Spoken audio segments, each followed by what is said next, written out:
Hey everybody, welcome back. I'm author of The Powers of Your, David McKnight. If you've ever looked at your 401k or IRA balance and thought, am I behind? How am I doing relative to my peers? You're not alone.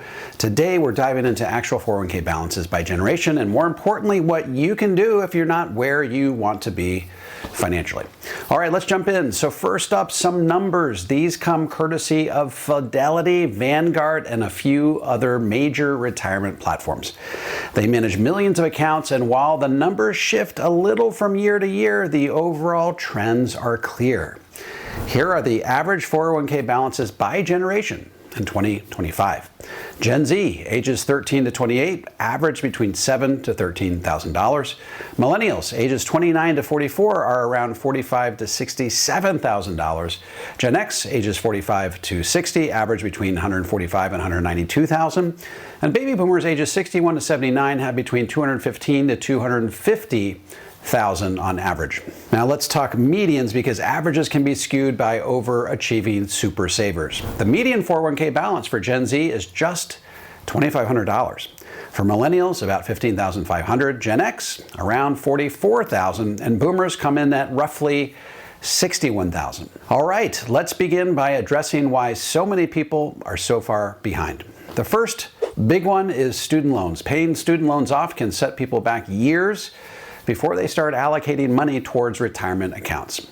Second, the rising cost of housing, food, and healthcare. Due to a dramatic increase in inflation of late, these basic expenses are consuming a larger and larger portion of Americans' paychecks.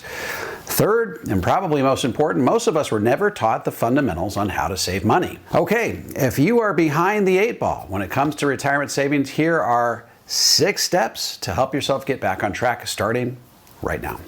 Step 1. Increase your savings rate. If you're saving 5%, go to 10%. If you're saving 10, go to 15. If you aren't ready to make that jump, start with just 1% more right now and automate another 1% bump every 6 months.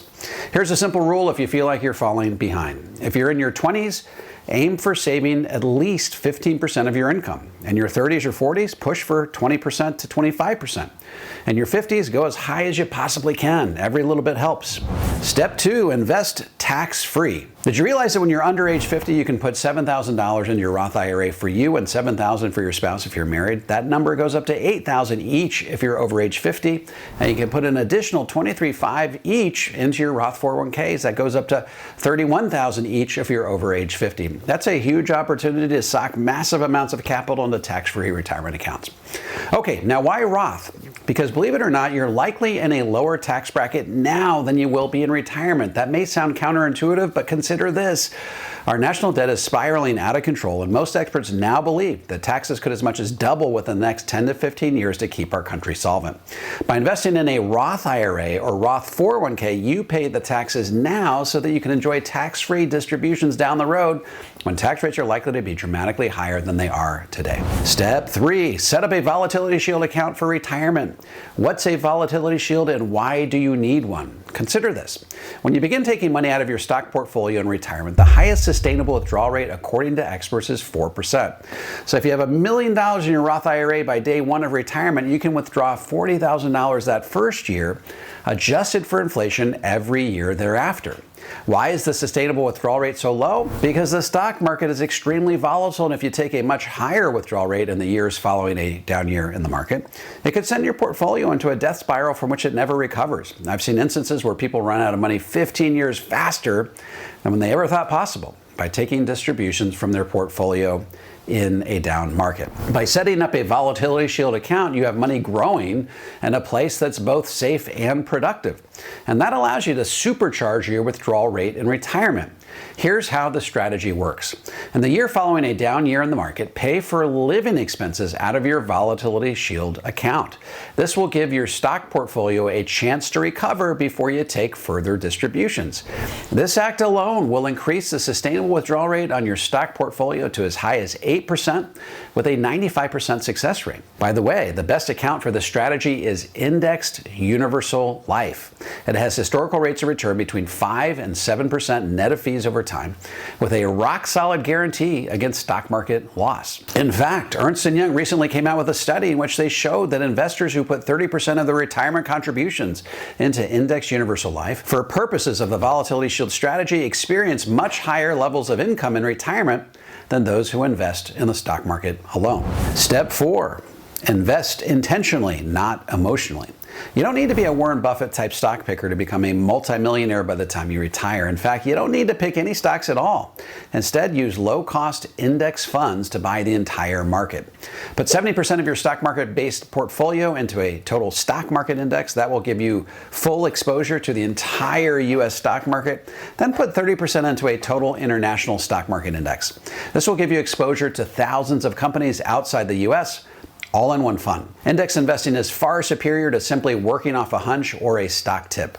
And whatever you do, don't try to time the market. The experts can't do it, and neither can you. Instead of timing the market, try to have time in the market. Give the stock market time to work its magic. It's the single greatest engine of wealth creation the world has ever known. And once your money's in the market, take a nap for 20 to 40 years. The more you look at your account statements, the more you'll succumb to emotion-driven investing impulses. Successful investing happens when you buy low and you sell high. People who are constantly checking their investment statements typically buy high and sell low. And according to all the studies, that ends up costing them a full 3% per year over index investing alone. And finally, step 5, set it and forget it. Your investment contribution should be coming out of your paycheck in an out-of-mind, out-of-sight sort of a way, and it should be happening at the beginning of your pay cycle, before you have a chance to spend the money. That's right, pay yourself first, right off the top, and then spend whatever is left over. And it's absolutely imperative that this happen in an automated way. If you have to make a decision every month on whether or not you will invest, sooner or later you're going to make the wrong decision. And trust me, once you fall off the investing wagon, it's extremely hard to get back on. In summary, your past may explain where you are, but it doesn't have to define where you're going. Whether you're 25 or 55, what matters most is what you do from this point forward. Adopt smart, time-tested investing principles, create good habits, and you'll soon be on your way to creating lasting wealth. If you'd like to develop a strategy that will help you wring the most efficiency out of your retirement savings, head over to davemcknight.com and click on the Connect with an Advisor button.